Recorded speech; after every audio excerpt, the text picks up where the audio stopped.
A narration that three different people came to an Imam Hassan al-Basri rahimahullah, and all three of them had different complaints. One of them said, "Oh Imam, we're suffering from poverty." The other one said, "Oh Imam, we're suffering from drought." The other one said, "Oh Imam, we're trying to have children." And to all three of those people, and Imam Hassan al-Basri rahimahullah said, "Say astaghfirullah, say astaghfirullah, say astaghfirullah. Say I seek forgiveness from Allah subhanahu wa ta'ala." And when his students asked him, "Why is it that you said to all three people, say astaghfirullah?"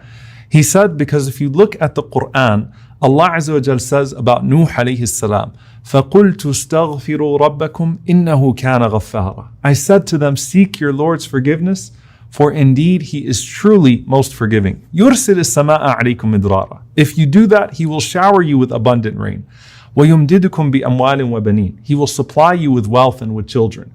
وَيَجْعَلْ لَكُمْ جَنَّاتٍ وَيَجْعَلْ لَكُمْ أَنْهَارًا. And He will give you gardens as well as rivers. And so istighfar, seeking Allah's forgiveness, collectively is the key to all goodness in this life.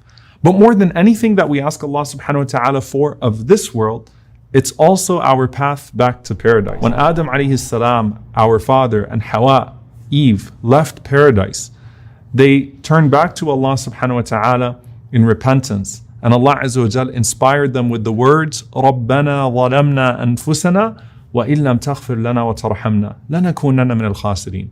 O our Lord, we have wronged ourselves. If you don't forgive us and have mercy upon us, then we will certainly be amongst the losers. Now here's the thing, Allah gave them the words of forgiveness. And here Allah subhanahu wa ta'ala gave us the best way to seek forgiveness. And that in and of itself is a sign that Allah wants to forgive you. And I want you to think about the most forgiving person you have ever known in your life. And think about how quickly they forgive you the moment that you apologize. How quickly they relinquish a grudge, even if they had one, as soon as you say, "I'm sorry." And those people are nothing compared to Al-Ghafur, the oft-forgiving. All you have to do is say, "I'm sorry," and know that Allah subhanahu wa ta'ala is always willing to accept your apology. Now, istighfar, seeking forgiveness, is just one part of our wholesome package of turning back to Allah subhanahu wa ta'ala. It's essentially an admission of shortcoming that is verbalized. So istighfar is specific to the tongue. Nadm, which is regret, the Prophet ﷺ said, "An-nadmu tawbah," that regret is tawbah, it is repentance. Nadm is how you feel. It's the true remorse that you have on the inside. Istighfar is what you say. Astaghfirullah, I seek your forgiveness, O Allah. Tawbah is what you do. It's the full repentance of turning back to Allah subhanahu wa ta'ala. This basically forms not just the beginning of the history of mankind when Adam alayhi salam and Eve leave paradise, but it forms the basis of your relationship with Allah subhanahu wa ta'ala. So at the very beginning, Al-Fudayl ibn Iyad rahimahullah was asked, what's more important, to do istighfar or to do tasbih? For us as human beings, is it more important for us to seek Allah's forgiveness or to glorify His perfection? Now obviously both are important, but he said that think about a garment that you have and there's a stain on that garment. So if you got a white thobe and you got a coffee stain on it, what do you do with that garment? The priority is not to embellish that garment. The priority is to remove the stain. And so he said, astaghfirullah, repentance, seeking Allah's forgiveness, is removing the stain. All the other forms of dhikr are embellishing the garment. And so they're both important, but you have to get back to your origin and remove the stain on your heart and then turn back to Allah subhanahu wa ta'ala. And the Prophet ﷺ was so comprehensive. In one authentic hadith, when someone would embrace Islam, the first thing the Prophet ﷺ would teach him is salah. And then the Prophet ﷺ would teach him the following dua. Allahumma ghfirli warhamni wahdini wa'afini warzuqni. So it's such a comprehensive dua. It's a simple sentence. Oh Allah, forgive me and have mercy on me and guide me and give me good health and provide for me. So the Prophet ﷺ said, this is a dua that you should say to keep yourself busy with in the very beginning of your Islam with Allah subhanahu wa ta'ala. But you never get past seeking Allah's forgiveness. There's always going to be a reason for seeking Allah's forgiveness. And that's not just because you are going to keep sinning. It's because you're never going to do good enough to meet what Allah subhanahu wa ta'ala has done for you. And that's the istighfar of the Prophet ﷺ himself. The istighfar of feeling naqs, of feeling deficiency. Now think about it in the capacity of everything that we've spoken about. You know how perfect Allah is. You've praised Allah for all of His blessings upon you, and you know that no matter what you do in return, you're never going to do quite enough. And so you always feel a sense of regret. And that's why when you finish salah, you didn't do anything wrong. You did the best thing you could possibly be doing when you prayed. But you say, astaghfirullah, astaghfirullah, astaghfirullah, right away. Why? Because perhaps some of my salah was lost. Maybe I was distracted. And even if I wasn't distracted, then surely I have not repaid Allah subhanahu wa ta'ala for His favors upon me. And so everyone is in a state of istighfar. Some are seeking forgiveness for the deficiency in their good. Some are seeking forgiveness for their sins. And Imam Sufyan al-Thawri rahimahullah, he said, that's why when Allah subhanahu wa ta'ala praises al-mustaghfirina bil-ashar, those who are seeking Allah's forgiveness in the last part of the night, that He's speaking to two different categories of people who are both making istighfar. He said, you have those who wake up in the very last part of the night to seek forgiveness with a small prayer. And then you have the friends of Allah subhanahu wa ta'ala who have already prayed a portion of the night and they're seeking forgiveness at the end of their worship.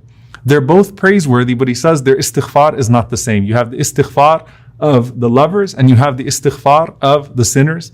And the Prophet ﷺ, of course, is the most beloved to Allah subhanahu wa ta'ala. And after a long night of prayer, he would still seek Allah's forgiveness. And he said, sallallahu alaihi wasallam, that, O people, I seek Allah's forgiveness at least 100 times a day. And Imam al-Nawawi rahimahullah, he said that's the minimum from the Prophet sallallahu alaihi wasallam. You can find the Prophet sallallahu alaihi wasallam in a single gathering seeking Allah's forgiveness more than 100 times. But he's saying that I seek Allah's forgiveness at least 100 times a day. What does that mean for the followers of Muhammad sallallahu alaihi wasallam? And it wasn't just with one word or one phrase. You see, astaghfirullah. You see, astaghfirullah wa atubu ilayh. I seek Allah's forgiveness and I repent to Him. You see, Rabbi ighfirli, my Lord forgive me. Or what Abdullah ibn Umar radiallahu anhuma heard the Prophet ﷺ saying throughout a gathering, Rabbi ighfirli wa tub alayya, innaka anta tawwabur rahim. My Lord, forgive me and have mercy upon me. You are the acceptor of repentance. You are the most merciful. And the Prophet ﷺ said that whoever says, Astaghfirullah al-azim, alladhi la ilaha illa hu, al-hayyul qayyum wa atubu ilayh. I seek the forgiveness of Allah, the Most Mighty, whom there is none worthy of worship except Him, the ever-living, the ever-eternal, and I repent to Him. The Prophet ﷺ said, whoever says this form of istighfar, Allah will forgive him even if he had deserted the ranks of the Muslims' army.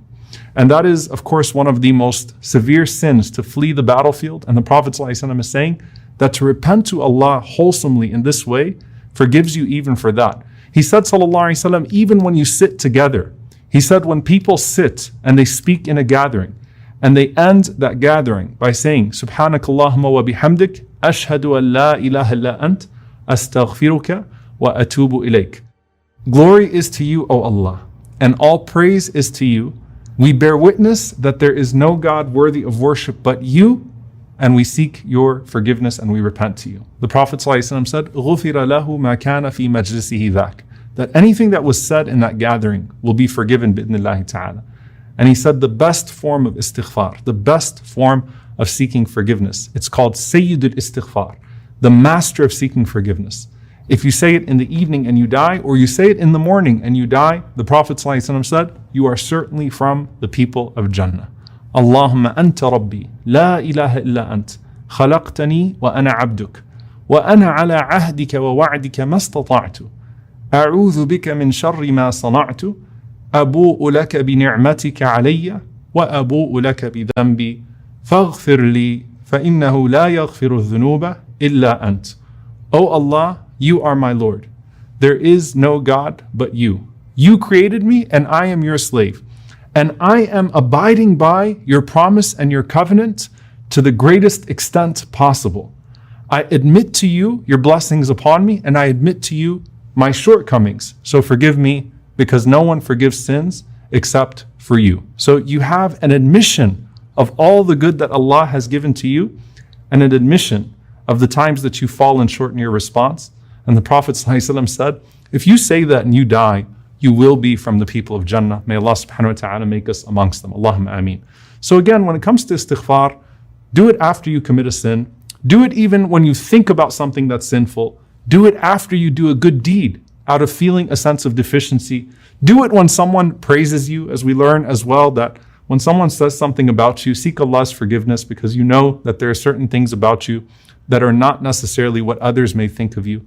And when you feel stress, Prophet ﷺ is narrated to have said, "Man lazima al-istighfar, ja'ala Allahu lahu min kulli dhiqin makhraja, wa min kulli hammin faraja, wa razaqahu min haythu la yahtasib." That whoever is consistent with seeking Allah's forgiveness, Allah will appoint for him a way out of every distress and a relief from every anxiety, and Allah will provide for him from where he would have never thought he would be provided from. And you find from the Prophet ﷺ something so beautiful. He says, "Innahu la yughanu ala qalbi." So sometimes my heart feels foggy. I feel like there's a fog over my heart. And so I seek Allah's forgiveness in a day 100 times. Istighfar is what removes the fog. It's what provides clarity. It's what removes all of the stress and the anxiety. And it's what connects us to the most perfect, even when we know how imperfect we are.